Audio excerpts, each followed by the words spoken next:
Look at my lap. I'm looking buff, but I'm not. Like, I'm not. It's the camera. It's beautiful. I'm not. Okay.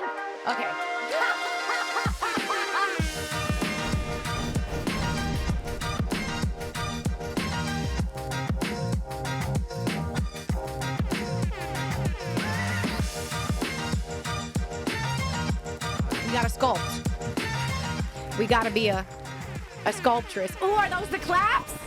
Those are the claps. That means it's go time. You already know what time it is. It is another episode of Act Up with Alana J, a.k.a. yours truly. I'm so happy to be back in the studio at Bravery Studios today.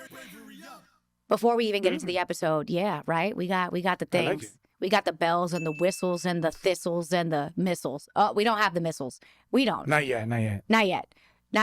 Pero, wherever you're tuned in, please subscribe. Subscribe to the show, like the show, follow the show, comment, share with your friends. It means everything. It means everything. So without further ado, I want to introduce my awesome guest of this week.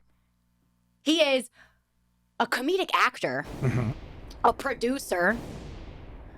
I would call you a viral content creator. Ooh. Okay, let's not get it twisted. I got tested. Let's not. You see? We already getting started. Ladies and gentlemen, there's none of those here. It is Juan Bago, a.k.a. Michael Diaz, in the building. More. More fire. More. We got to be funk flex. Minute of gunshots. We got to be funk flex in this mother sucker. All right? Wow. Okay? It's like, damn, Flex, I can't even hear the song, though. You tell me to drop it like it's hot, but you're dropping too many bombs that I can't drop it like it's hot to the beat because I can't hear it.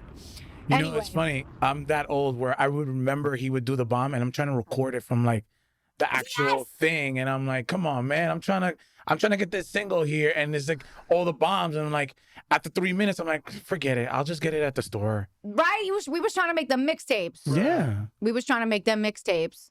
I'm so happy that you're here. Oh, thank you. Thank you. It's been a while. And I know on my episode with Melissa Sweets, we shouted you out. Because I know y'all two go way back. Oh, my God. And we're going to get into all of it. But I should also mention that I do consider you a colleague and a friend and somebody. You're part of the reason why I even got into comedy. So can we get some claps for that before we get into the segment? So we'll get super duper grateful for you always. And without further ado, let's get into this silly segment, okay? Let's go. I just went from like real serious, like, no, we got to give the flowers. So, all right, now we're going to do some silly shit. That's what we call equilibrium. All right. We're going to get into random. Bago knows what time it is. Bago knows what. Did I even say that correctly? I don't know. He knows. Somebody knows. Maybe I don't. Suspicious. All right. We got these words. I got these words ready. You ready for these words? You ready for these words, for these palabras? Is it okay if I close my eyes so I can just concentrate even more? Yes. Okay. Maybe I should just call it palabras. We're always editing. We're always up for improvement on the show. So I might just call it palabras. Bago, thank you. You inspired that. Okay. Okay. Just by being Dominican. Okay, here we go. Music. Lifeline. Ooh, chest. Focus. Inspector. Gadget. Oh, I love it. That's what I was thinking too. Proposal. A show. We had that one last week too. Vehicle. A heavy weapon. Ooh. Alcohol. Quit. Nice. Wealth. Dangerous. Sun. Vitamin D. Member. Only. Haha. Excitement. Vital. Ooh, I like that. Product. Placement. Dealer. Weed. Supermarket. Necessity. Yes. Potato. Chips. University. Is it needed? King. Kong. Yeah. You know what's funny? Is that you responded to Sun, S-U-N, but it was Sun, S-O-N. So I was like, he's going to say Mateo. Oh, But you see? But you see? No. Palabras didn't have like, I would have been like. If you seen it, yeah, it'd be different. Seen did it. Maybe one day we'll put cue cards up. but today's not the day. But you did great. Thank you you. did great. I loved university. Is it needed? That was probably one of my favorite responses. Do we get graded or? No, you don't get Okay. graded. We just Okay, cool. if anything funky happens, we just discuss. It is funny though. The last episode, I think we also had proposal. And what'd you say about?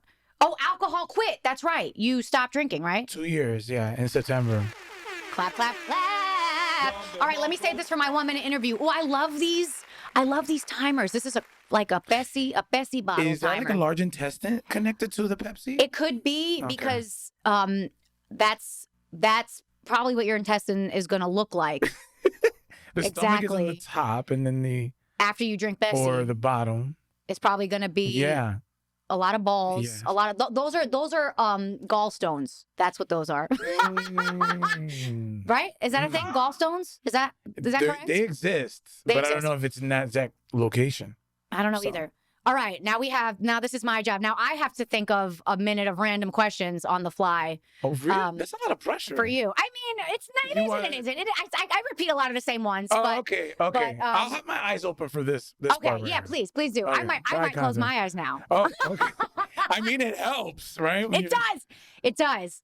And I love how you did that because you're the first person to do that. And I think that that's a note that I'm going to give to everyone now. Close your fucking eyes. Close your fucking eyes. Okay, here we go. Ready? He's already ready. Now he's waiting for me. This is me stalling. This is me stalling. Oh, I did watch This Is Me Now yesterday. Anyway, we'll talk about it. Oh. Not the whole thing because I was like, what the fuck am I watching? Right. What did you want to be when you grew up? I wanted to be a baseball player. I wanted to be the shortstops for the Mets. What? For the Mets? You're a Mets fan? Yeah. For still? My third grade teacher was a Met fan, and I got that from her. So I'm a Met fan since. What was your third grade teacher's name? Mrs. Sadelli. Mrs. Sadelli. Mrs. Sadelli, I'm gonna need to have a word with you. No, I'm just kidding. How long have you been married? 3 years. What's your favorite part about being married? The building, the continuing building of the bond. Oh my God, that's so beautiful. Where's your favorite place to go on an airplane? Oh no, like in the middle, but not in the one where I have No. to have the responsibility. Oh, what do you I mean? like- that's You a mean good- traveling? Elaborate and then answer the traveling. No, wait, go back. Where do you want to travel to? Where's your favorite Oh. place to travel to? Well, because I'm Dominican, but I need beach, so I'll say Dominican Republic. I do need to venture off more, but Dominican Republic is my spot. Shout out to that guy. Shout out to that cowboy. I feel like you're the second or third person to say DR. I don't think you were all Dominican though. Right. I think Black Rose also said DR. Right. I think she did. Which I've had nothing but good times. I've had nothing but good times in the DR. Probably too good of times. That's another story. That's another story for a different podcast. What do you mean? Some of my dignity may be in the DR. Let's just put it that way. I may have left some of my dignity at a resort in Punta Cana circa 2017. Yeah, that is. Yeah, they say Vegas, but like DR. DR. has- Oh, it went down in the DR. Yeah. Yeah. Good times. Good times. If walls could talk, they would have screenplays that I do not. You know what I'm saying? You know what I'm saying? Of course. Bago, Mm. we met. How did we meet? That's a great question. I think I'm getting so old now. Like Facts. Not you, but all of us. we all are, All of us. in a good way. In a good way. But I don't know. Wait, was it through Marcos? I feel like Marco. No, you got me, Mark. Really? For Too Grown, I needed a DP very, very, very last minute because the person who was supposed to be there somehow thought that I said or instead of and for the 2 dates, that I needed services. Not going to throw nobody under Communication's so important, bus. isn't it? Exactly. No, it really Yeah. is. It really is. One word made a big difference. One word. Mm. One word. One word. One word with one additional letter. You know what I'm saying? Everything's a gamble. Everything's a gamble, especially in English. So, okay, I reached out to you because I needed a DP last minute. You got me somebody. I told you the budget. You got me, Mark. So I have you to thank for that Mhm. as well. I know the first time we were on set together, you got me an extra role for Joanna Houseman's pilot project. Oh, yeah. That was the first time we were on set together. Yes. You got me that gig. That was like 2006? 15 or 16. Yeah. Yeah. So is it something that was sort of like we were in the circle? Because, that's the thing about social media sometimes is like you're in the mix. Because I'm pretty sure, we were probably friends on the internet before we had ever met in real life. And obviously, like, you knew Melissa, I was working with Melissa with Strawberry Blunt for those years. And it may have been just that. And maybe you just reached out to me on some, I need extras. Yeah. And then you also got me the opportunity to do the red carpet for the Latino Film Festival one year. So I really don't know how we met. I feel like you were just giving me opportunities. Yeah. That's the thing about this, the world we live in and the circles is like, you, everything is like 2 degrees of separation. And sometimes when you are part of a circle or you're working with mutual friends of mine, it's like, okay, cool. And then because again, it's like always like, hey, I need this. And it's like, well, I know that individual, you're sharing your content, stuff that you're working on. It's like, oh, let me just contact her to go and do the project. So that's crazy. I don't remember specifically when, but it was around that time. Yeah. Like you were popping off. You had done that Dominican versus Puerto Ricans video. Was that like 2015? Yeah. Yeah. It was 10 years next year. Yeah. Time flies. Time really does fly.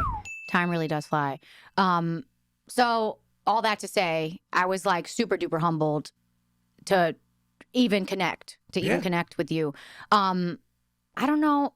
I don't think I had started going to Room 28 shows until after that, because I wasn't really doing comedy. Right. Like my first foray into this world was taking like a serious acting class at Stella Adler. You know what I mean? Like that was my first thing. Then when that finished, I was like, well, now what? I think the next thing I did was UCB. Anyway, so, yeah, all in that world. Let's go back though, because you wanted to be a shortstop for the Mets when you grew up. That's what you wanted to be. So when did you decide that you were gonna, toss the bat dreams? I don't know. The bat and ball dreams. That sounds crazy. Yeah. It's like such an innuendo. When did you throw that to the side and say, hey, I want to be an actor or whatever? I want to be an artist. Well, first it was that I wanted to be a baseball player. I was at that age. I was, into the sports. So like it was baseball, football, basketball, but baseball was my first love. And so it's just watching and, being Dominican, of course. Right. I mean, that's like. I had a feeling it had something to do with it. So I wanted to be because I remember it was Rafael Santana. He was a shortstop for the Mets. And I wanted to be a baseball player for a while. And then it got to a point where you're in that age where you start playing. Yeah. I'm going through it, not to go on a side tangent, but fine. just to talk about how we love tangents. Being someone that both of my parents came from Dominican Republic and they don't see some signs. Like if I didn't start playing baseball until I was older, right? And so when the reality hit that I was playing baseball, I wasn't I didn't have those skill sets. So it was just purely athletic. And once I started playing Babe Ruth, which is like not organized high school baseball, it was quickly like, oh, I don't know if this is gonna work for me. And then I went to high school and I went for the team and I didn't make it. That's when I'm like, all right, how's life gonna look like? And I was big with numbers. I wanted to be an accountant. Oh wow. So that's the path. And then but I was always a class clown. So I was always about humor. And I guess that was my coping mechanism too, with family wise too. It was just using humor. Absolutely. Because I grew up in Connecticut. So I was always, different. And so comedy has always been. Where in Connecticut? I can get very specific, but I don't know if the audience is going to know specifically. I will say Danbury area. Okay. Near Danbury. But it was a town called West Reading, Connecticut. Another side tangent, like my father was in construction, the boom in the 80s. Right. And so, and I always joke that my dad wanted to move far away from the in-laws. So he moved deep into Connecticut. So we moved to Connecticut. So I was like, only Latino, maybe a couple Latinos. So I was always different. So it was an identity thing. Oh my God, we have so much in common. So I didn't, it was a thing I didn't like, oh, well, I'm class clown. I think I should pursue comedy. Like, it wasn't that. It was Right. just like, that was part of who I was. Yeah.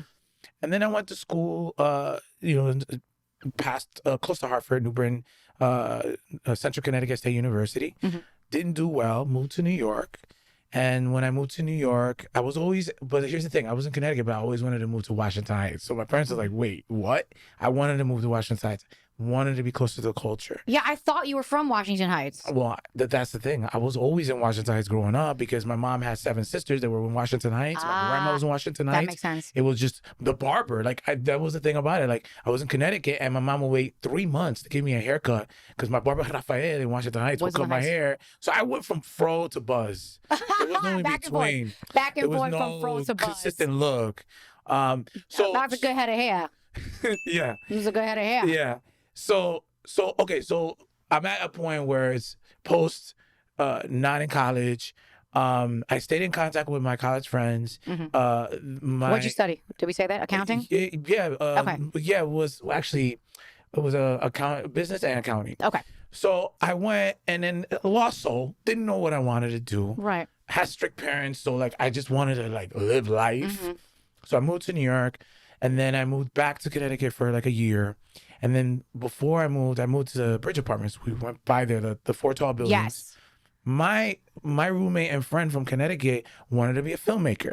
Long story short, his dad he was one of the cameramen on the studios for the CBS affiliate. Oh. And so he always had camcorders that his dad had. Like, he had that. So he was always shooting stuff. In college, he was shooting. So it was like, he was going to be the filmmaker. I was going to be the actor. So that was the goal Yeah. when moving to New York. Nice. So I moved to officially final to Washington Heights in 2000. And that was my thing. I was going to take acting classes. I was going to go audition. I was going to do stuff. But of course, even you can imagine in that time for a Latino, Yeah. what rules were going to be? Criminal number 6. So I was always in that. Thug 28. Yeah. Imagine 2000. Like, that's not even like 10 years from now. Like, that's Right. 2000. Think of it like you're a drug dealer, you're this. Exactly. All the cliche stuff. We've Right. spoken so much about it. But Yeah. I got to a point where I did background work for, I think, a movie called Marcy X with Okay. Lisa Kudrow and Damon Wayans. And they Oh. shot it at the United Palace. Okay.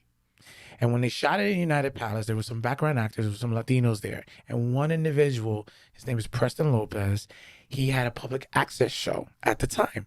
And at the time, how that would work is like you would go to 59th Street M&N Studios, you Right. would get a camera, and he already had a public access show for 5 years. He shot everything, he went to the studio, he edited. So we became friends, and I was just watching him doing all this stuff. Like, he had to create content for 20 minutes every week. So I Right. would hang out with him and he would start shooting stuff. So the wheels start to turn. Mm-hmm.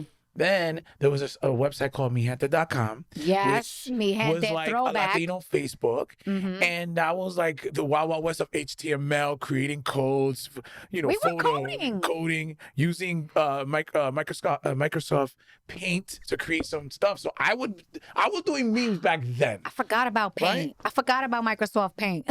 Right.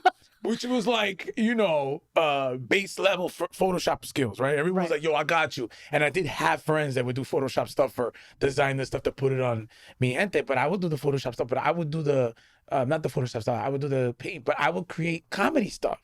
So between having Preston Lopez, who was just actually doing his shooting and editing, Mhm. and then just writing in my worst grammar, some stories and some funny stuff, the wheels continue to turn. I got casted in a couple of like, you can't even see C-level, it was like D-level movies. Like, it was like weekend shoot. Oh, I've been there. I got a few of Literally, those. It was like one location, weekend, 60 pages of content, right? Right. And I was like, oh. All so this- dialogue. right. Super heavy. Like, not that many, just 2 angles, Mhm. 3 takes. And I'm like, all right. So here We I got a am. movie. And then, but you got to memorize all those lines. Right. So all those things were swirling. And to me now it's funny, it's full circle because this year the Latino Film Festival was 20 years that I first went and submerged myself into the Latino Film Festival in 2004. So 4 years in, seeing all that stuff, I go to the film festival. First time I go to the film festival to submerge myself is Dominican night. And I recently This is the one that the HBO Latino Film Festival. Yes. Okay. Now that's 20 years ago was the first time I really submerged myself. Like, oh, okay. Yeah. And Raising Victor Vargas actually had a short film prior to that. It's called 5 Feet Rising, and they aired it and they screened it in Dominican night. So I'm here and I'm like, these characters look familiar. Yeah. But as Victor was so younger, Judy Marte younger, because they shot the short, and the short is what made it into a feature. So they got funding off of the short to develop into a feature. Came out like, I don't know, like Which 2003. is like everyone's dream. Yeah. Right. So for me, being naive and not knowing that, I was like, oh wow, you could do short films? I was just thinking feature. Right, because you never been to a movie theater to see a short film. Exactly. That's not what's marketed. So I left that film festival. So mind you, I had 4 years auditioning. I took classes, public access, writing me at this stuff. And that year, I left the film festival because I went multiple nights. I'm like, I'm going to do something. Yeah. And I remember that August, I wrote 3 outlines. And I was like, I'm going to do something. I don't know what it's going to be. I'm going to pick one and I'm going to shoot it. And I feel like sometimes people come in your life and they leave and they have a purpose. And I remember that there's this guy, Chris Delgado, who was an alpha. Is he a comic? Like, no, he literally was at the time a paralegal, but he was big. He was a big friend of mine, in mi gente. But he was like, yo, I have a college buddy. He got a camera. We're going to shoot something. He refused for me to have any excuses. Once I committed that I was going to shoot something, he was like, we're going to do it. Oh, I like that. Remember, I had a couple of years that I was like, man, I don't know. Right. He was the one that's like, we fucking doing it. Yeah. We're doing it. No excuses. And that alpha energy, that energy of like, we're not quitting, got me to a point where, full circle, I was doing, I would put it in what was the website that it was kind of sketchy, but you put up job postings. Craigslist. I put out the casting in Craigslist. And I flipped my apartment into a casting like office. So my this is your apartment in the bridge by the George Washington Bridge. Yeah. So okay. Painting the picture. Yes. So it's picture my apartment. You Interior. open the door. I have a fold-out table with coffee and treats. My living room is the waiting area. I flipped my room into with a camcorder and people going in and auditioning. Did the whole thing so that even though it was in an office that I rented out, I put the effort and I had the walkie-talkie. I had a little walkie-talkie in my room, like, yeah, bring in the next person. And the other was like, okay, I got it. And they had the clipboard, and when I was like, did you already have those walkie-talkies, or did you buy them specifically for this? I just need to know. No, I think I had it, or I asked for someone for it. I was gonna say, I wanted to emulate as professional as possible. So even though you see something in Craigslist, and you're like, I gotta go to Washington Heights on the 32nd floor of the Bridge Apartments. But as soon as you open that door, okay, cool. I get it. This guy is serious about it. So I did that. That was January of the following year. 2004 was there. 2005, January, I did the casting.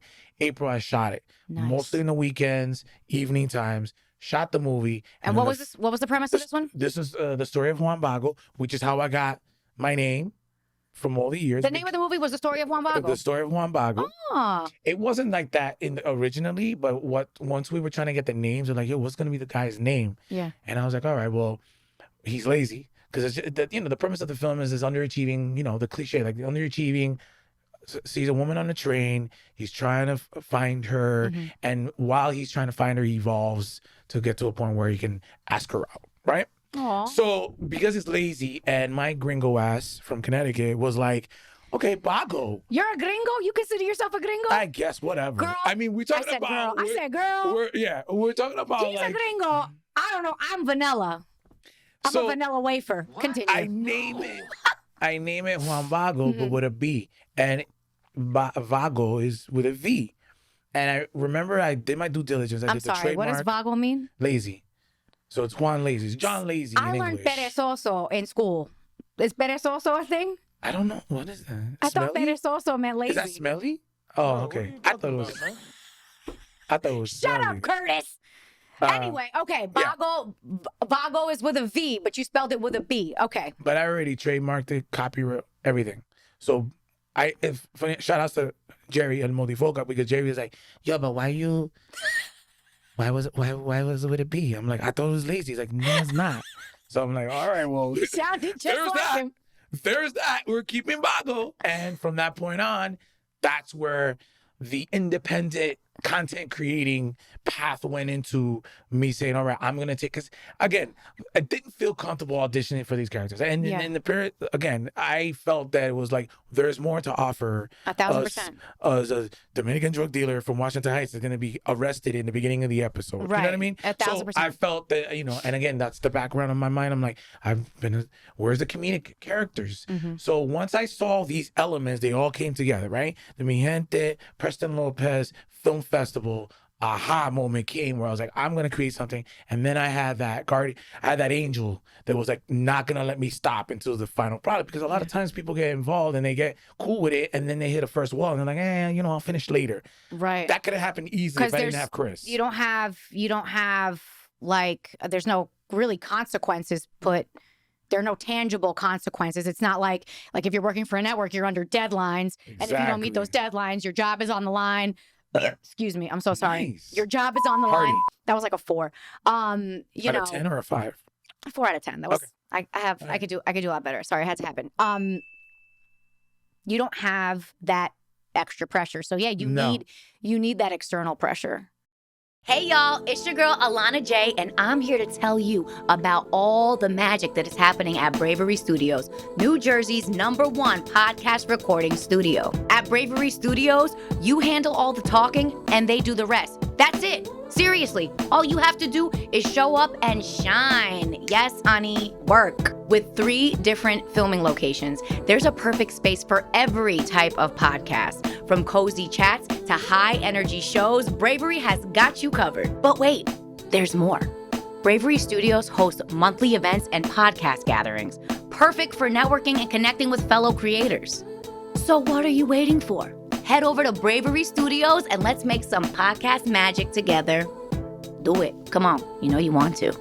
You know you want to.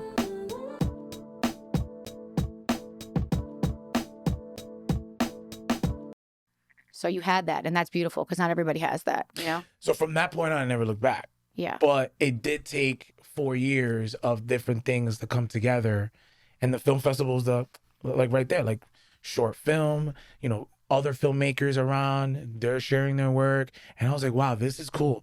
And I said this recently, I'm like, the energy in 2024 was like the energy in 2004, where you leave the festival and you're like, yo, I gotta do, if you don't have something in there, you're like, I gotta do something. And that, to me, is what happened to me. I got the bug, and it really got me to the point where I was like, all right, I want to do this. I want to create. Wow. And you've been pretty damn self-sufficient ever since, as far as your creative endeavors have concerned. Of course, I know that you have so many other things that, we don't see.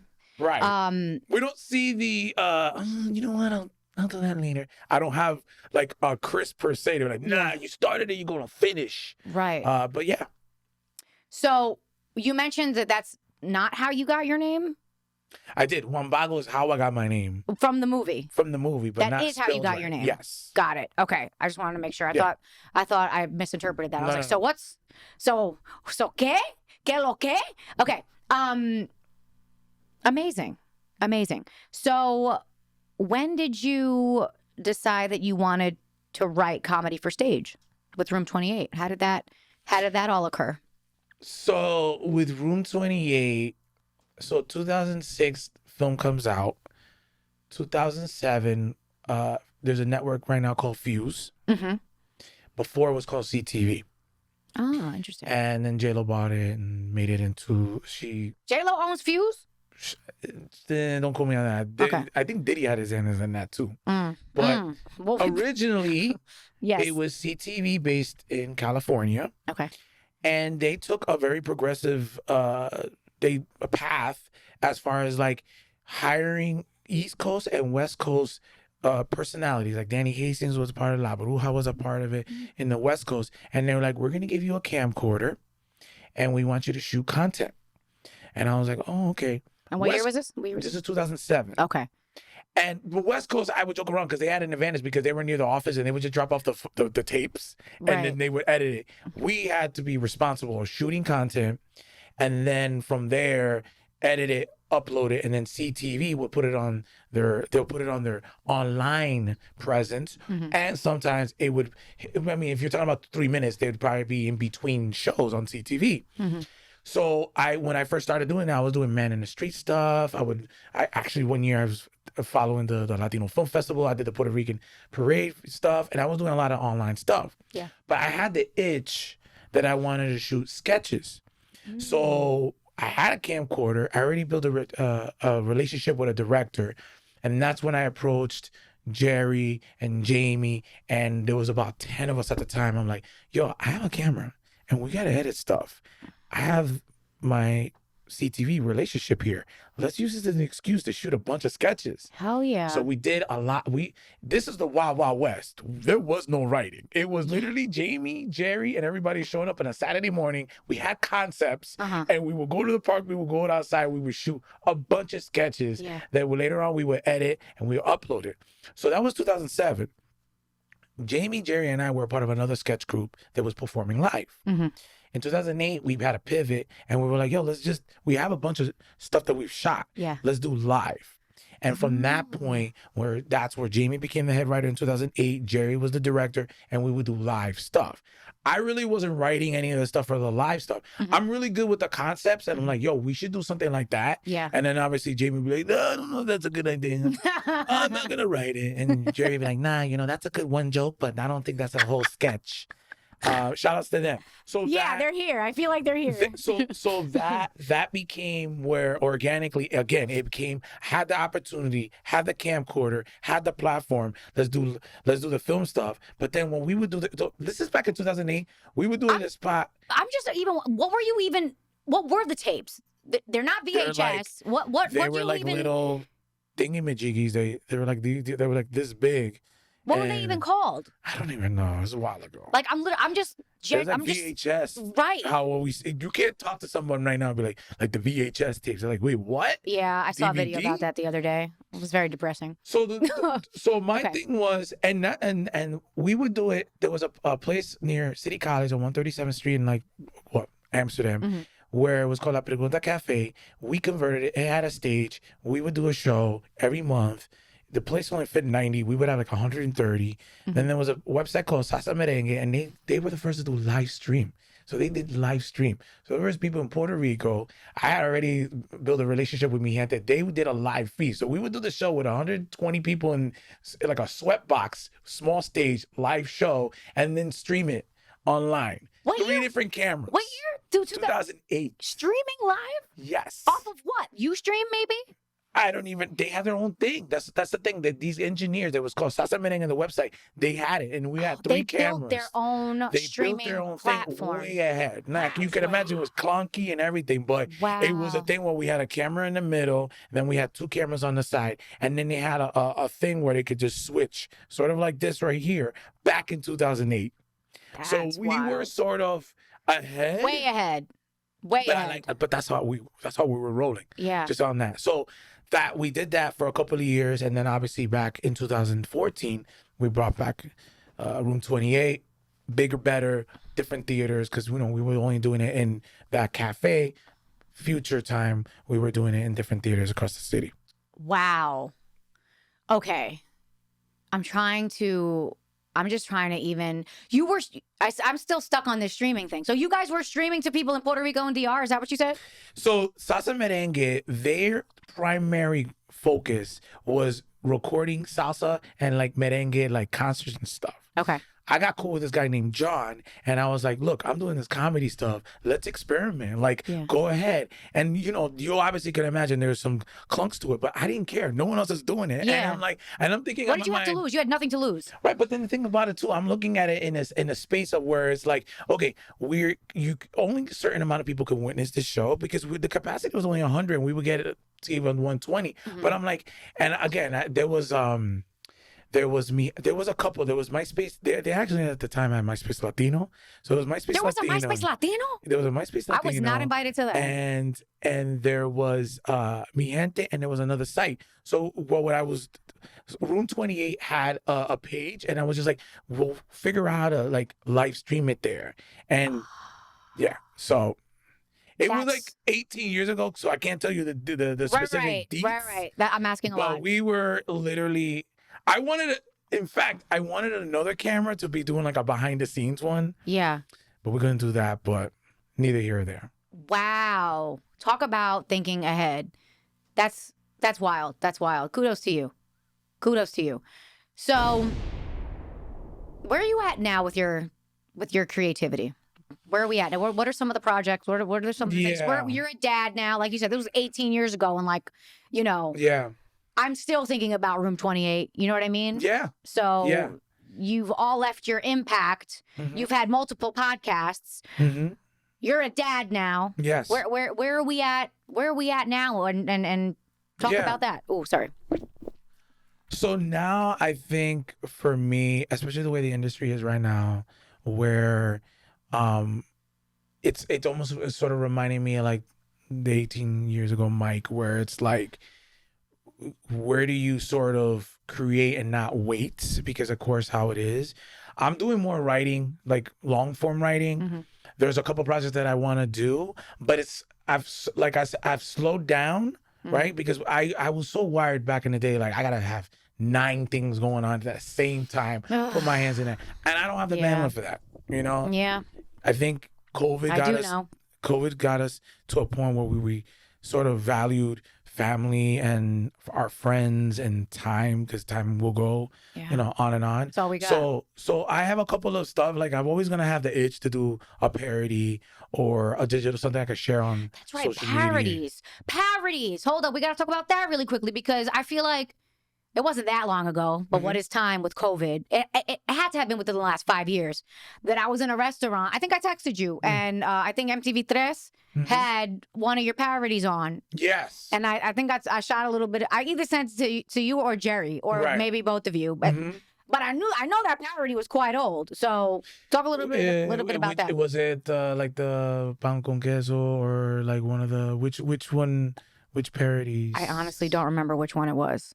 Well, see, that's another thing. You did a lot of them. That was like a yet another thing. So the Latino Film Festival, yet again, 2010, Oscar Just Watch O, was picked to be in the red carpet.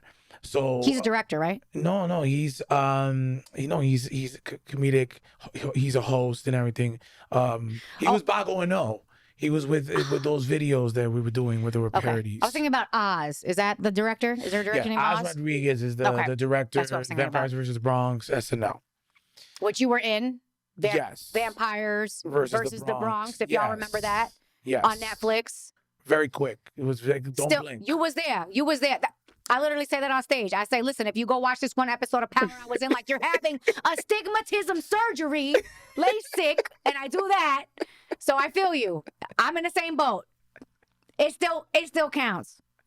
I just freaked out. It does. It still Look, counts. we live in a time where you could just freeze the camera and then take a picture. So that's it. It's there. Just tell whoever saw you could just rewind 15 seconds and exactly. Take a and tag me in the network so they bring me back so they know people are watching.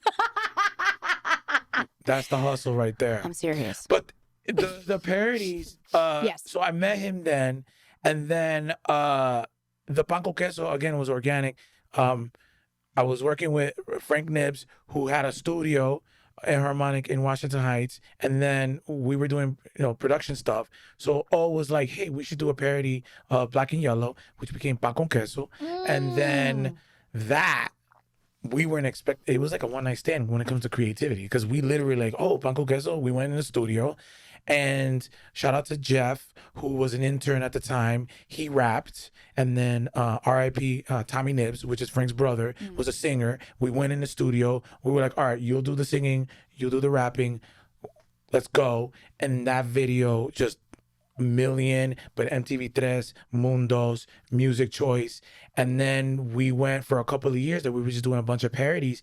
And we were sort of like, in a way, like a Latino Dominican, we were at Yankovic, because most of our videos not only were online, but they Mundos, because of the relationships, Mundos and MTV3 and Music Choice would air them. And you on also one of the late night people. I think it was the baby mama one, the baby mama. So Pregnant Queen one, Rachel Pregnant did that Queen. one, and they were aggregating some stuff, and they saw that video that Rachel did, and they put it in Midnight, and they clipped it. So What show was that? Midnight with Chris something. Yes, That's his last name. one of them Chris's. But we did have yeah. Midnight with Chris. Yeah, I've had Midnight with Chris. I Okay. forget what his last name is. But anyways, so we were very blessed and lucky that not only some of the parodies we were doing were online, but they were also on television as well. Yeah, So, getting real recognition. But yeah, so to answer your original question, like currently still writing long form stuff, balancing out being a dad.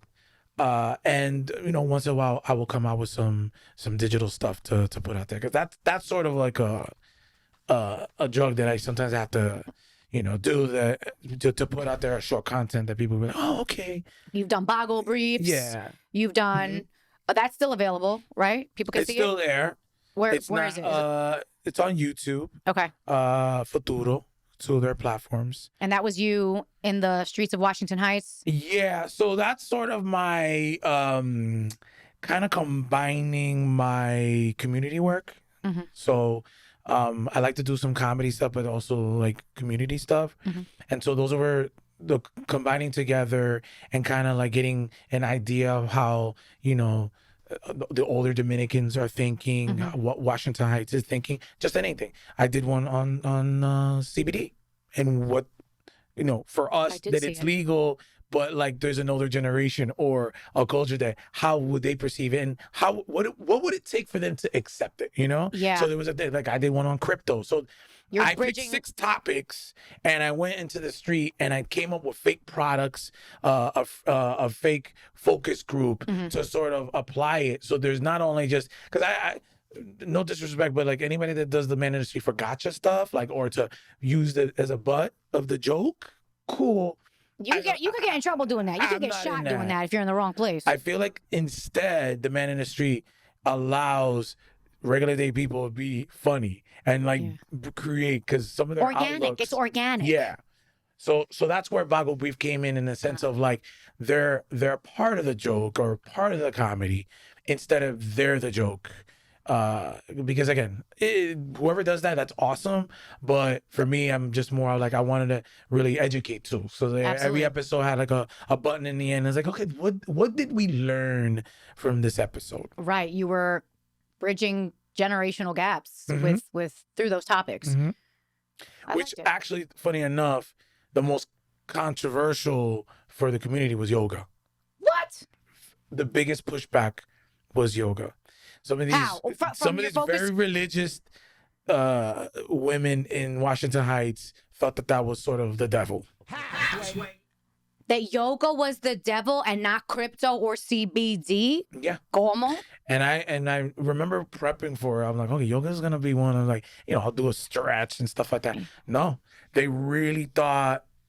Again, that goes to show you the understanding and the bigger picture and doing research. And the conditioning and These women were like, that es demonio. No. Wow. Yoga, no. I'm like, really? I'm like, that's where you got even more. Because I have to be very, like, there's some crazy stuff that I said on the camera when I'm doing them in the street. I kind of like, it's easy for me to have this face. But with the yoga, I'm like, hold on. It was like breaking my brain. I'm like, it's yoga. Like, you're okay. it's good for you. It's good for you. No, that was the one that got the most pushback. Holy cow. That's why, like, some people, yoga is their entire spiritual practice. You can salvage joint pain through yoga. It solves a lot of problems. So it's very interesting to me. Wow. Okay. So content wise, working on some long form stuff, doing more writing, Letting out, just releasing little things.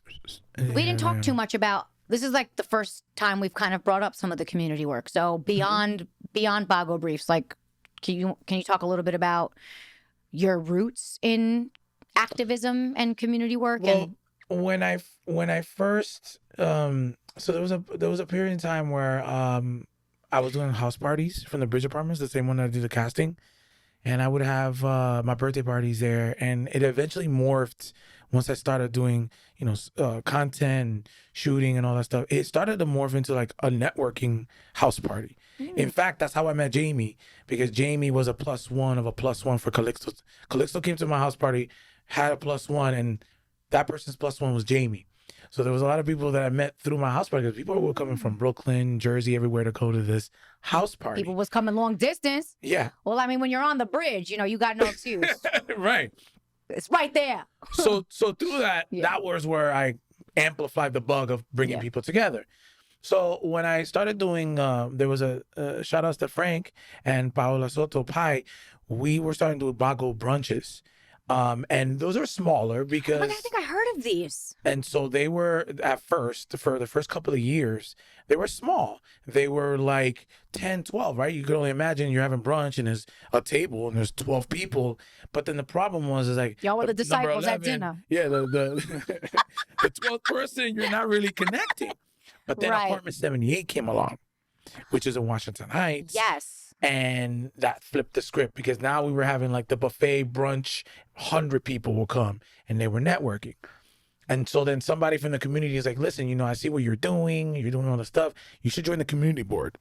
And long story short, I was on the community board for 3 years. Around that time, I was doing What stuff. is the community board? The community board, which is like 50 volunteers from certain districts of the city that get together, and there's a committee for public education, parks. These are individuals, like anytime there's a restaurant that needs to open up, they need to go to the community board and present that they're going to want a liquor license, and then they say, yeah, we'll give you a go, and then from there they go to the SLA of the state and they approve it. But they first look at the community said the 50 volunteers or so voted yes, sometimes no, especially Washington Heights at the time where I don't know if you were familiar when Dykeman had all the hookah and all the craziness. These individuals every 2 years would have to go to the board and be like, hey, Jay, I wanted that was where I found a lot of characters too, because I don't like, this is probably going to be a lot of baseball baseball talk, but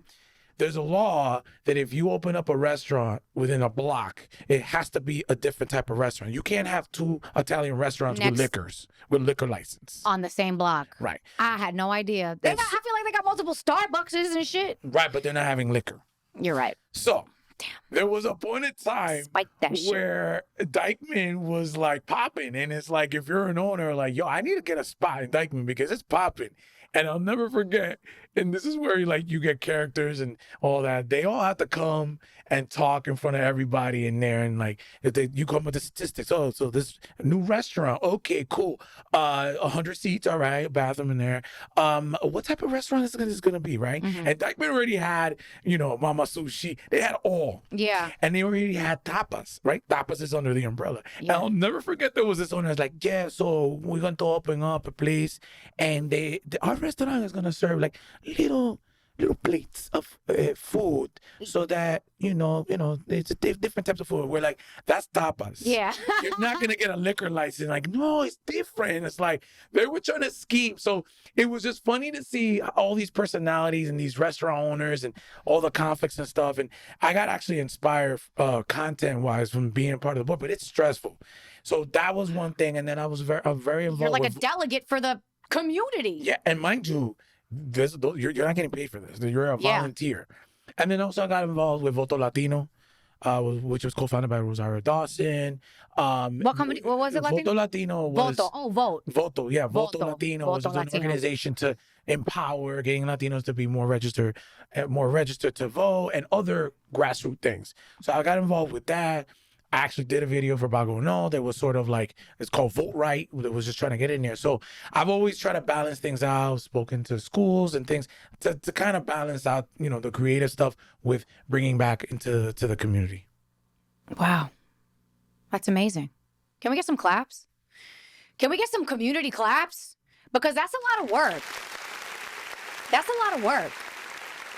And at the end of the day, it's like, some of this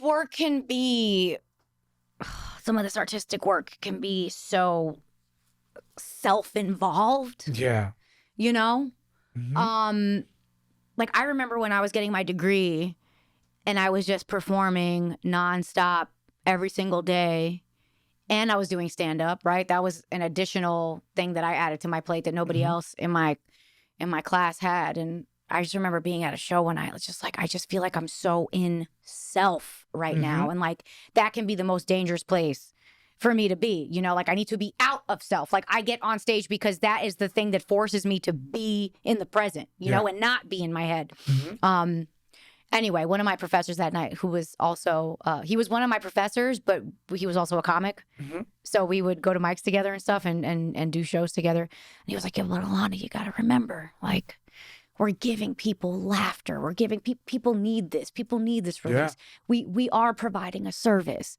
And I was just like, okay, I needed to be reminded about that in that moment because I was just like in a place where I was just so, I mean, I was at a place where everything that I was doing with the exception of stand-up was like up for critique, you know, like literally getting torn apart every single day in multiple capacities. It's a balance. Huh? It's a balance. Oh, absolutely. Absolutely. You need it. You'll go crazy if not. But I always aspire, like even when I do shows, which I haven't produced that many stand-up shows, but like I like for there to be a purpose, you know? That's something that I want to do more of. So just like hearing all of that was just very validating and a reminder. To give more back. But it's needed. You need that balance. We're all energy. Yeah. So a lot of times when we get in and it's singular and it's there, we need that energy to go back and forth, and that kind of helps out. It keeps us balanced. Absolutely. Absolutely. And you know, I've had my struggles. I've had my struggles with addictions, and they say that the opposite of addiction is connection. Oh. So yeah. And I'm kind of bringing this up to kind of snitch on myself right now because I have been very isolated, you know, for many reasons. I mean, especially like where we live in the world, it's like just to go outside costs money. You know what I mean? Just to go outside. So I haven't been. You breathe. Yeah. That's $7. That's it.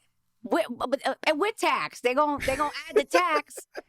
Check your debit. There is a future where air is gonna oh my God. cost us. fresh 100% air is gonna be. I hope I'm dead by then, or a tree or something. Oh, you're gonna come back as. I don't know. You're gonna flip the script. You're gonna come back as a tree. I don't know what I'm gonna come back as. I don't know, but this is a little morbid. But sometimes, like when I am feeling down about just like the condition of life, because I feel like it sucks that we have to die. Death sucks. But sometimes I watch. Do you ever watch YouTube videos about people who like left and came back and their experience? No. It's actually very comforting. It's that they all describe the same thing. It's just like you feel nothing but love, and like, you know, like there are people who left and were able to describe what was happening in the operating room while they were gone and came back, and like the nurses were like, "Oh shit, that's crazy," you know. But I'm sure for people in like the ER and stuff, I don't know how common of an occurrence it is, but yeah, based on these videos, it seems to be. I'm like, damn, all y'all went and came back. I feel like that was a lot of close calls. What hospital is this? You know, where y'all live at? What's going on over there? Anyway, I don't know why I brought that up, but love, I guess. Love is the answer. We need more love. We need more love. We need more love. We need more love for ourselves, for the world. That's it. That's it. That was yes. Were you not? Whose voice is that, Marv? Do we know whose voice that is? No? Okay. Well, shout out to them.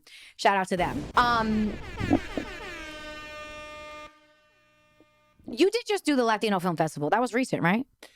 Yeah, attended. You attended, rather. Go a little bit before we get into the wrapping of the up. Go a little bit more into how you said it felt very similar. This year felt very similar to 2004. To 2004, given the state of the industry and whatnot. Can you speak on that a little bit? I mean, we know that COVID, you know, created an environment where it was tough to go out and network and meet other people. Yeah. Talk about isolation. Yeah. The festival did a great job this year doing different stuff. Like they had their panels. We did a networking event. The screenings, a block party. And I think the reason why I say it was similar to 2004 is because at the end of the day, we're creating content, but we're also meeting peers that is in the same path as us. And so I felt like thinking back, because I'm not thinking, oh, well, 2009 was like this, but I know that 2004 was the first one. And then this year were the similarities of the two, where it's just that raw, like, highness that you get from being with peers that are doing stuff, especially in the period of time right now that's a little slower. And you might pivot more to doing independent stuff that you're creating than usual. Sometimes there might be a script that you want to pitch, but the way the market is right now, you're like, you know what, I'm just going to shoot it. I'm going to shoot it and put it out there. So I feel like that this year, again, I back then there was like a Dominican night where it was like a night where it was after party, all of this stuff. But for this year, I think they did such a great job, the diverse type of settings of having all-day panels that are not specifically related to films, but parallel to what our journey is, and then having a block party where everybody's all together in there. So it just felt great. And it's awesome, and it's telling that 20 years later, it's still the same energy. Yeah. Because let's be honest, as humans, you can create certain events, and as each year goes by, you can kind of lose it or whatever. But for me, I felt it was very telling that it maintained that same spirit. Yeah. That's awesome. I wish I made it out. I was traveling. I was traveling during that time. My guest last week, she was like, I thought I was going to see you there. I was like, I know. I should have been there. But next year. Exactly. Next year is 25. 2025. Is it? No, 25 years. It's the 25th anniversary? So it started in 2000. 99. But I think there was a little break or something. Okay. But 25 years. 25 years. Wow. 25th edition. Has Calixto been involved the whole time? He's the founder. He's the founder. Creator. Calixto was not Diesel. I knew that. I don't know why I even second guessed that. Calixto was not Diesel year one. Shout out to Calixto. He is quite Diesel. His biceps are like twice the size of my head. I joke. I'm like, I think that's him because when, he's the face of it. So people like filmmakers that don't get movies in are going to confront him. Yeah. So like, I think that was his thing. Like, oh, if you're going to confront me. You're going to confront me? All right, let's go. Sure? You sure you want it with this? You want to watch it together? You want me to give you notes? Oh my God. He is brolic. I can't even imagine him any other way. And super like fashionable. Yeah. He which is, it's kind of like you usually have one or the other. Like you're usually ripped in a ripped t-shirt and, Yeah, that's a very good point. I never thought about that. He's fashionista and Diesel. Yeah. Fashion Diesel. Dieselnista. Dieselnista. Yeah. A Diesnista. That's the title of this episode. Diesnista. That's hilarious. All right. We got to start wrapping it up. And we gotta get back to the Bronx, and we gotta eat. I'm hungry as hell. I'm not gonna lie. Are you hungry? Yeah. I think the mic may have picked up some rumbles. Really? Okay. I'm not sure. I'll find out. I'll figure it out. I'm leaving. If it did, I'm leaving them in. Just so you guys know. That's good white noise. Exactly. It's a little ASMR. A little ASMR surprise in there. That's the worst when you're hungry and you're like watching a movie in a theater and it's like a very serious film and it's a lot of quietness and all of a sudden it's like, girl. Yeah. Somebody's trying to cover it up. Starting an engine in here. Yeah. Oh my gosh, random. You ran, have you, I know you ran the marathon. Mm-hmm. How many times now? Twice. Holy crap. So you ran a total. Once as a drinker and one sober. And yeah. Because that 2018 was rough. Great year, personally, because I went to LA like 3 times, Miami twice, work-related projects and stuff. Was that when you did Bring the Funny? Did you do Bring the Funny that year? No, that was 2019. Okay. But 2018. So every time I'm like, I'm going to train. I was like, nope. And I'm out there partying it up and drinking. And it was really a rough training, especially Damn. being the first one. Yeah. Last year I did it again. It was much easier because it's just very focused in there. But it was rough. 2018 training was rough. But were you training the way you were supposed to be training in 2018? 2018, no way. Okay. Yeah. No way. Yeah. I was That going to was say. pure will. The first one was pure will. Yeah. But no, last year was better. I've only done a half, and I got to be honest, that's when I was drinking too. I don't think I drank the night before though. I was usually pretty when I was drinking, the things that I could still show up for were acting and the gym.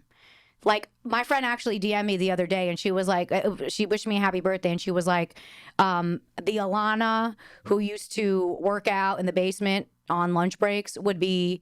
Who used to pump iron in the basement, which I wasn't pumping iron because there were no weights in the basement. It was a restaurant that I was working at. But I brought a jump rope. I would bring things to work out with. I brought ankle weights, on my lunch break when I would work doubles. She was like, the Alana that was pumping iron on her lunch break in the basement would be so proud of you right now. And I was like, holy shit, I did you. And mind you, this is full transparency, this is when I was a little snow bunny. You know what I mean? So I'm over here. My diet is consisting mostly of CrossFit and cocaine. And I'm just, that's what it was. But the cocaine helped with the jump roping though, right?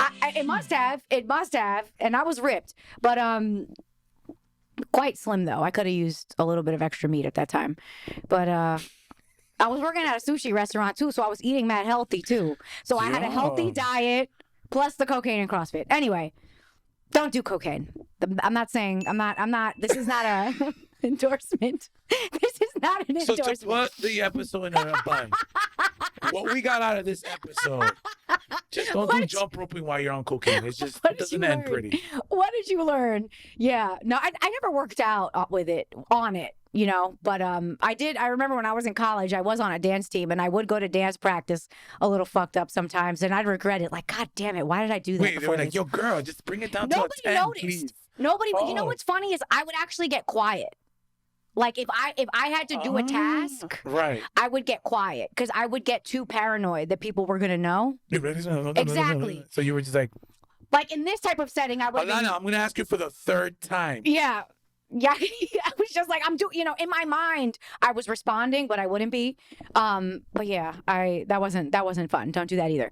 But that's the beauty of life. That was a chapter. Exactly. I'm telling you, some Bago, of it from that and forward. I'm destined for greatness because I've reversed engineered like the plight of a child star. You know what I'm saying? Yeah. That's why I was like, it has to happen because I already, you know what I mean? You had like the Eat True Life sort of script of your life. You knew you needed it.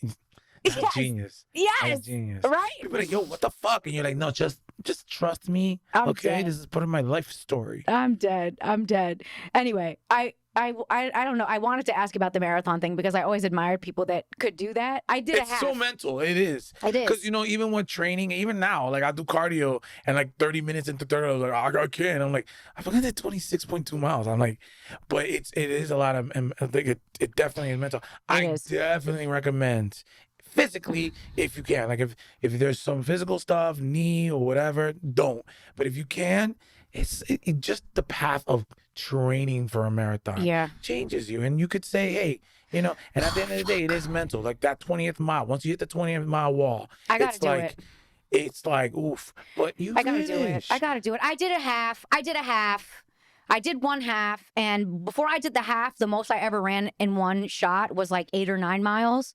And a friend of mine a friend is a strong word. We were friends when we were kids. Colleagues. A girl from my past. She posted about like that she was doing it, and I was like, I just did 8 or 8.5 the other day. I think I could do 13 in 2 weeks, and I did. And I forgot that I had to work a closing shift that night, so I ran the half marathon. Went back home. I thought I was gonna take a nap. I literally looked at my watch. I was like, oh shit, I have to get up and go to work. And then I closed my restaurant that night, the same one that I was working out in the basement. That's probably around the time we met. Okay. Yeah, because I think I was still wild when we first met. I think I was still wilding on the island, wilding on the Manhattan Island when we first met. Anyway, went to work and closed. And I wound up walking like another 12 miles that night. So I was like, fuck. I should just run the marathon. I should just do the whole thing. I What? will say this. This is the perfect time. There are so many runners clubs. It's such a community. I think about it. You're running with 20, 30, 40 people, and it's almost on a spiritual level. Yeah. Because everybody is there, and there's different paces and stuff, so you're not you're not doing it alone. Right. And that's one of the beautiful things. The last marathon that I did was I was like, ugh, I don't want, and I would go, this was more like, I don't want to run alone. Right. But there's so many great communities. It's the era of these runners club and their community, My and they do brother's so in much one. together. And that's awesome. I mean, I Yeah. don't know what your brother says about that, but like I know the ones that I've heard of. It's fucking great. Yeah. He works for New York. He worked for one. He was running coaching at one point. In my before he mind, moved. I'm like wired to think. I'm like, there's gotta be some cheat, like I'm always like thinking when there's like reality TV and like all these groups. I'm like, this runners club. There's gotta be some. What's the gossip? What's the you know what I mean? Like there's like people running and they're giving each other dirty looks and stuff like that. I was like, no, it's pretty. It's not a awesome cult. community. Yes. No, it's not a cult. Okay. But that would be an interesting cult. That would be. Runners cult. At least it would be a healthy one. Yeah. For sure. All right. Well, I mean, it's too soon for me to try this year. Yes. But I guess I gotta at least do it once in my life. God damn it. Ugh, God. Do it. Bago, why did you have to be inspiring? Why? Tell me why. Yes, you did the singing. I'm watching all the episodes. Oh, and I do sing a lot. It's because I have cramps. Okay. Yes, audience, it's I was happening. gonna be very subconscious It's after the happening. episode. I'd be like, wow, Alana sings a few times. For and everyone, my though. episode, like none. Oh my God. So I have a thing for Jason Enrique. Maybe I need one for Juan Bago. I'd be coming up with I didn't come up with that melody. That was Jason Derulo's, and I stole it. Right. It's a parody. Right. Repurposing. We got to come up with a Juan Bago sound. Oh, Ooh. can I do it on the fly? Oh It's a my lot of mind. pressure. It is a lot of pressure. All right, we'll save it for the next one. I'm going to bring you back. There's so much more that we could talk about, and we do have to get out of here. Like I said, like an hour ago. Sorry, Marv. Let's do the 2 questions. Okay. Let's do the 2 questions, and then vamos a comer y whatever else. Yes. Okay, name of the show is Act Up, right? I'm kind of like what you alluded to. Like you want to entertain and educate, right? Mhm. Right? You want to help lift the community up. So what advice do you have for people to act up, i.e. like what action can they take to ascend today? I came prepared. Oh my God. I love that. I would like to say, in the environment we're in, act up, speak up. If you see something that's going wrong, speak up. Because I think a lot of times, even now, where you see certain things are going on and people are not speaking up and the behaviors continue. So I feel like what's so important is speaking up. I mean, how many times have we been in a space where, let's say, the room is too cold and no one is saying anything? Like, Right. and then one person goes, yo, I think it's kind of cold in here. Yeah, I think it's cold too. Oh my God, it's cold too. Was And that the you, person- Jerry and Jamie? No, but maybe I am guilty. I've used it too much, their voices. But then the person is like, oh shit, my bad. Oh yeah. Oh yeah. Let me put up the heat. So I think that that's the same thing in the community that we're in and everywhere. I think we need to just speak up because there are probably other people, and that can kind of create the change. It can change the environment. We need to speak up. Speak up. Use your voice. Yes. That's a big one. That's a big one. That's a huge one. Sorry, that actually brought me somewhere else, but in a good way. In a good way. That was a great reminder. So thank you for that. Since you're a man, or it's a reminder. Hey. So that was so unnecessary. I said that to a friend. But necessary. I said that to a friend At the other same day. time. No, because he apologized. He was like, I'm sorry I just mansplained that to you, Alana. I was like, Pardis, it's fine because I needed that reminder. So you really just remanded me. I'm corny. I'm sorry. I don't care. But you have to own it. Yeah, Anyway, I got a lot of corns on my feet too. Just one. From Just the one. dancing, no? Just from the ice skating. When you were a killer. They were so bad. Anyway, okay, that's one thing people don't see is the ice skater's feet. That's neither here nor there. Right? That was Last- like back in the day when LeBron James' feet came out from playing basketball. He played so much. They came out? they had a picture of his feet, and it's like it was literally like he only had 4 toes, and the other one was just chilling on top because wearing the sneakers for such basketball players, their feet too. You're right. I guess And all athletes who have, besides swimmers, yeah, because they don't wear any shoes. yeah. Damn, your feet should not be enclosed for that. And with sweat too, the sweat. That's where that gets all okay. Guys, make sure you don't have athlete's foot. Okay. What's my last question? Oh, my last question. If you were currently writing your memoir, what would you name this chapter of your life? The name of the chapter will be called Zoom Out, Focus In.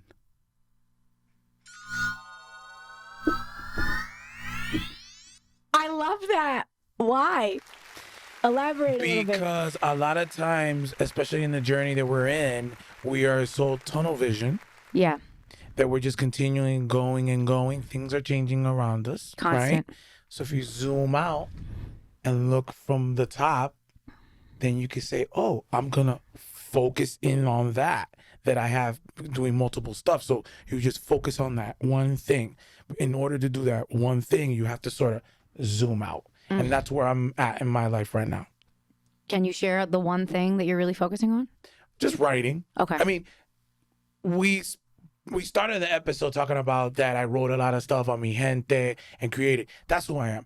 Acting wise, awesome. I wanted to be an actor, but as soon as I got the creative juices going, it was more writing. How the grammar was back in the day, or even to this day, is one thing, but my brain is wired as a writer. So If you can speak, you can write. This is true. If you can speak, And you a can lot of write. writing is talking. Yeah. Yeah. You can, especially now we have so many tools to just Yeah. record, and then transcribe. Somebody else can do it. An app could do it. AI could do it. You know what I mean? Anybody could do AI. it. Yeah. That's it. Somebody else. Chat GP. Shout out to ChatGPT. Shout out to ChatGPT. Well, thank you so much, Juan Bago, Thank you. Michael Diaz. Yes. Thank you so much. This has been an awesome conversation. I It hope. was very therapeutic. Good. I'm glad. A great sign of a very successful episode. Very Aw. therapeutic. You feel a little lighter? Yeah. Yay. I love that. Okay. So where can people stay up to date? Some people can see me on Instagram. Juan Bago. X, formerly known as Twitter. And I think LinkedIn is Michael Diaz. LinkedIn. I'm funny LinkedIn with you. You're Michael Diaz on Yeah. LinkedIn because I'm But funny LinkedIn with enough, you. have you noticed, like, even LinkedIn has been contaminated by the political virus that goes in the talk. Like, LinkedIn was one of those, like, oh, I'm going to go to the library and, Right. go there. Now it's become a lounge with people, sharing too much. You know what I mean? yes. It's like, what happened? It is. Because Facebook became now, like, senior citizens. Mhm. So now they went to LinkedIn and they're just, so it's kind of crazy. So, yeah, LinkedIn. It is kind of crazy. And now I've heard that X really just has a lot of X-rated content. I was like, is that why they changed the name to X? Yeah, it fits. I don't haven't know been if on that's it. the intent. Elon just wanted to be like, I'm going to name it X. I'm like, wow, that's original. Damn, why'd you got to kill the bird? Yeah, What the bird do to you? yeah. What the bird do to you? Tweet. It was so Twitter was beautiful. better than X. I'm sorry. X is X. X is X. People don't think we talking about love. No one thinks X is not. That's like X ain't out. Like, I don't know. that's like Whatever. it's like I'm incorrect. You I'm were incorrect. too old for tiki taki. The tiki taki. The Me too. Snapchatty. I don't know. The Snapchatty. I don't do. I don't know if people are still snapping. Snapchat. I never really got No. into it. No. I did feel bad because the only person I would talk to consistently on Snapchat was my little cousin, and then one day I just deleted the app. And low key, I'm like, Oh, damn, I wonder if she feels like I abandoned her. I'll have to talk to her. We'll unpack that. We'll have her on the episode. You should. and discuss. Open up your Snapchat again, and find out. Oh my rekindle a God. little bit, and then bring her in. I've seen the fucked up part is that I've seen her in person already since this has happened. So I feel like would she tell me? I don't know. Do kids talk anymore? I don't know. Text. Well, on that note, we've talked enough. I'm gonna shut the F up and get get Bago out of here so he could eat, so we could eat. You already know. Subscribe, follow, like, comment, share, tell a friend. Thank you. Bye. You made the beat? No.